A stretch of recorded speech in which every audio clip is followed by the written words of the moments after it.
Right, you guys all ready?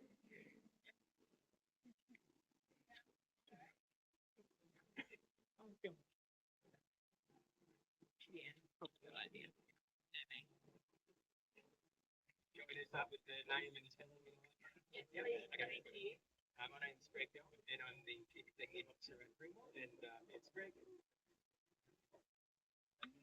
No worries. All right, well, good morning, everyone. Thanks for coming to Dreamworld. Beautiful day, as always, here in the Gold Coast.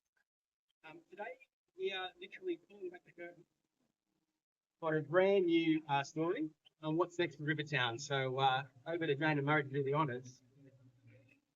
Oh, But today, we're announcing a brand new attraction called Mine Mayhem.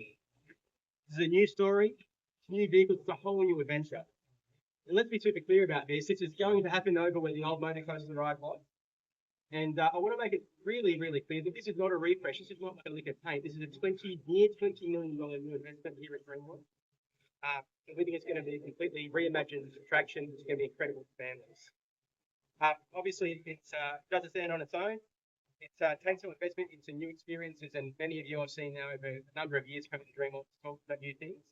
But this is now culminating in $200 million of new investment here in the Gold Coast, taking Queensland jobs in the local economy right here in the Gold Coast. And if I was in the tourism industry here in the Gold Coast, running a hotel, running grand transportation, or anything like that, every time Dreamworld says we've got a new attraction coming, it's a good news story for everyone here in the Gold Coast that's working in tourism. But this is all about stories here at Dreamworld, and so maybe do you want to hear about the story? Give you a bit about it. So on the fringe of Rivertown, this brand new area which you would have seen a few years ago, deep beneath the valley, a forgotten gold store has just been rediscovered. You've got to be careful though, because there's treasure raiders that are moving in, and we need a crew to help us beat them to the treasure. And that crew is you guys and our guests. The guests will make their way through ancient chambers, hidden passages, and immersive theming that Dreamworld is now famous for, before climbing aboard a brand new ATV-style vehicle on a mission to uncover the mine secrets before the raiders do.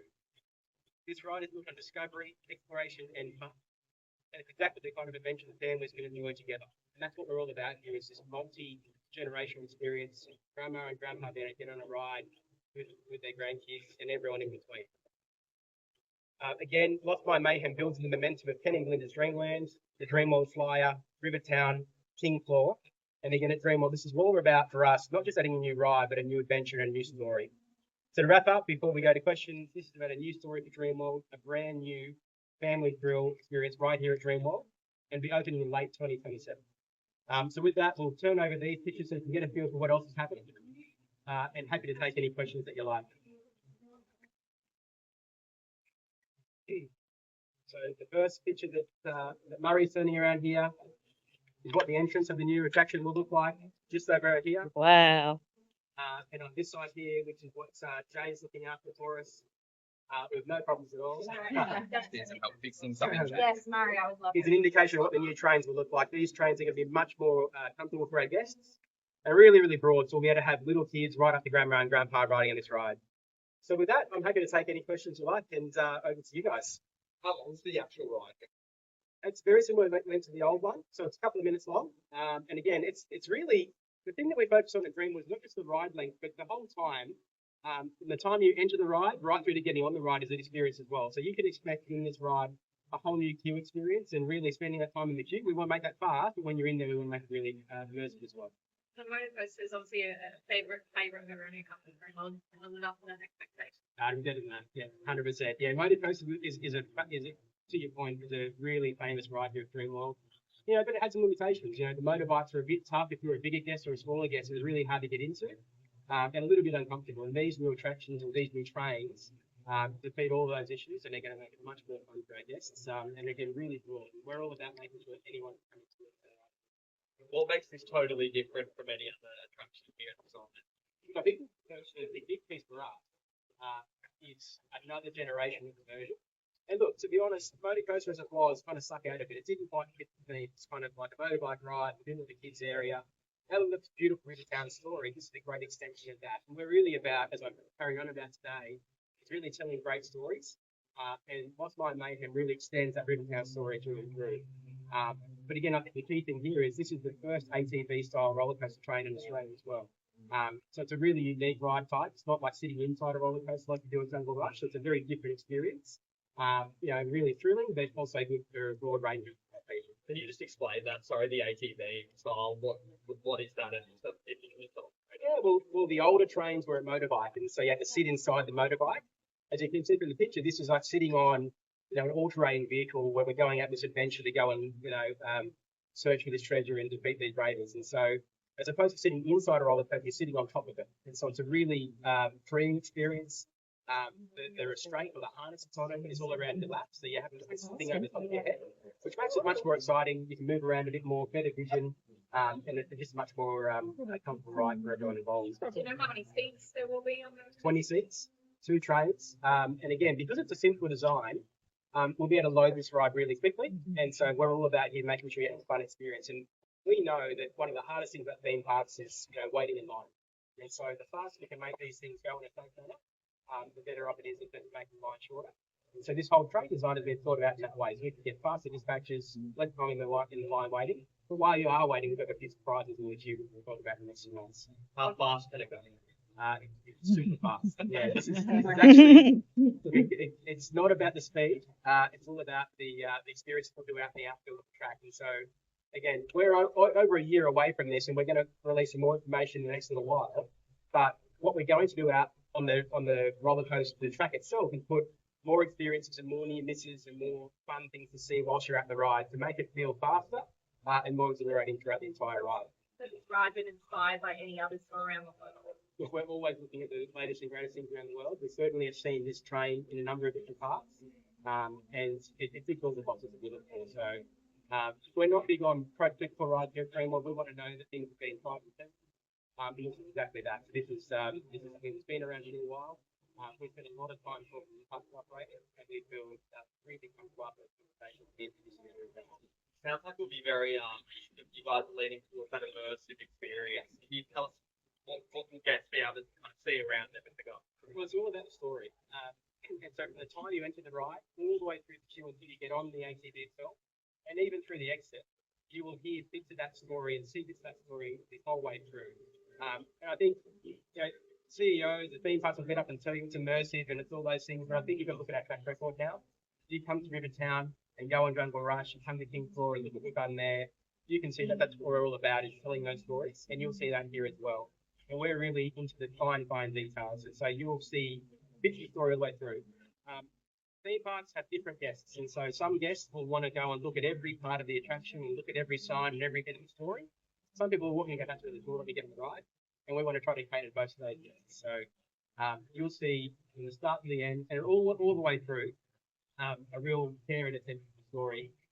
Everything that we do in our design comes back to the story and making sure that, does that make sense? Why would that be part of that story? Why would that be there? So we've really thought really deeply about that, and we continue to do that on every new attraction that we do.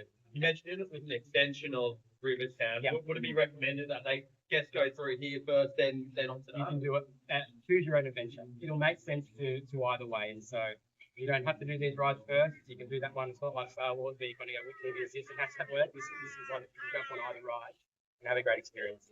And always as well with Yep, very, very broad. So little kids, just switch over 110-metre height, right up to grandparents as well. So it's thrilling, but it's certainly what we would say doable ride. Some of the other rides we've got here, Giant Drop, King Floor, they're a little bit more challenging. This is not that. This is a ride that's going to cater to everyone. But the things that we're going to do out on the roller coaster track itself can make it much more thrilling than what motor coaster was as well. just looking at that as well, it looks like free moving, right? Yeah. Tell us about the harness. Yeah, it's called a waist restraint, so the harness is all around your waist. It's designed obviously for safety, and so it's all about making sure it's super safe. But we want to give you that freedom in the ride experience. You've probably been on older rides around the world where you've got the harness on the top of your shoulders, and you get that whole headbanging experience. So it's not something that we want you to have here on our new attraction for Dreamworld. This attraction restraint has been designed for just that. It is super safe, but it's certainly been designed for comfort as well. And it gives you a chance to really look around as you're out in the attraction as well. How long has the design process been going on? We talk about these things for years before they open.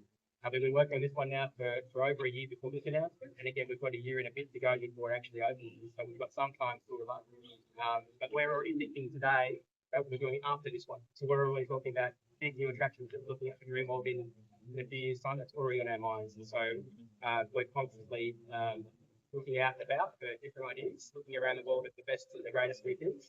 And I can tell you that we're thinking about this today, but we're also thinking about 3 years from now as we speak. You tell us what you're thinking about it during this life. Wow. I can tell you that it's going to be great. Our approach to new attractions at Dreamworld, as you can see now, is all about really significant investments.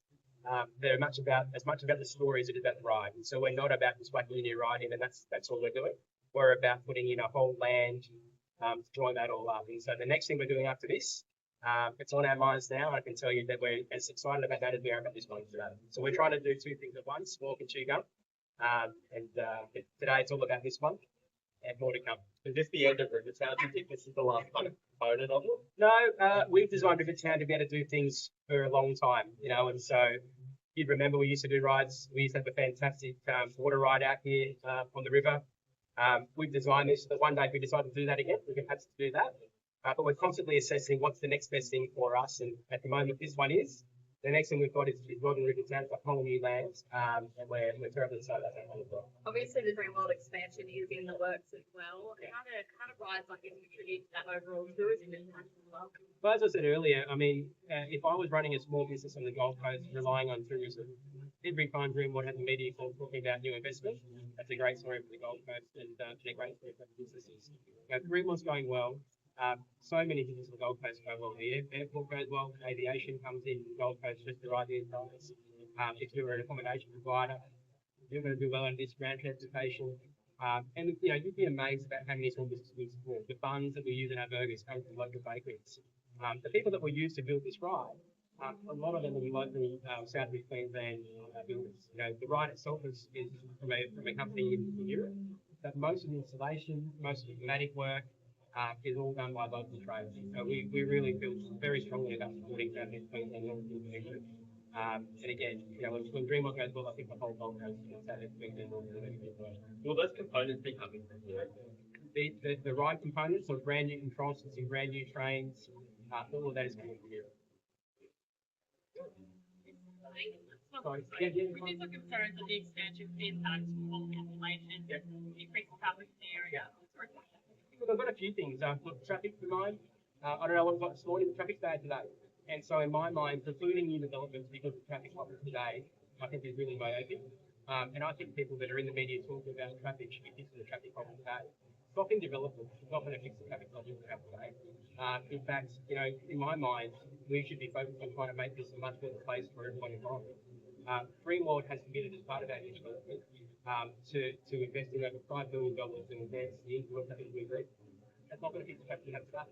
And there's so many developments that happened over the last few years. If you look at Costco, you look at the McDonald's, the Taco Bell, the KFC, all of these things happen.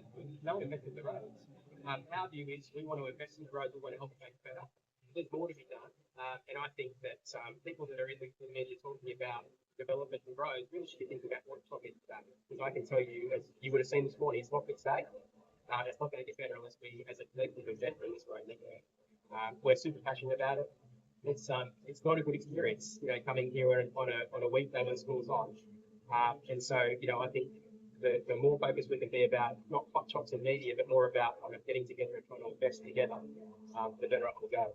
On the koalas, look, let me tell you that Dreamworld is super passionate about conservation. Dreamworld Wildlife Foundation. We've committed millions of dollars to conservation, not only koalas, but tigers and other native animals in Australia. And I think what's in the media today around the koala situation is not completely true. And maybe I could just give you a simple example of that. This island that you see behind me, Immersive Island, is a man-made island. So Tony Longhurst, 40 years ago, got in a bulldozer, bugged the river out, threw the spoil in the middle, and here we have this island.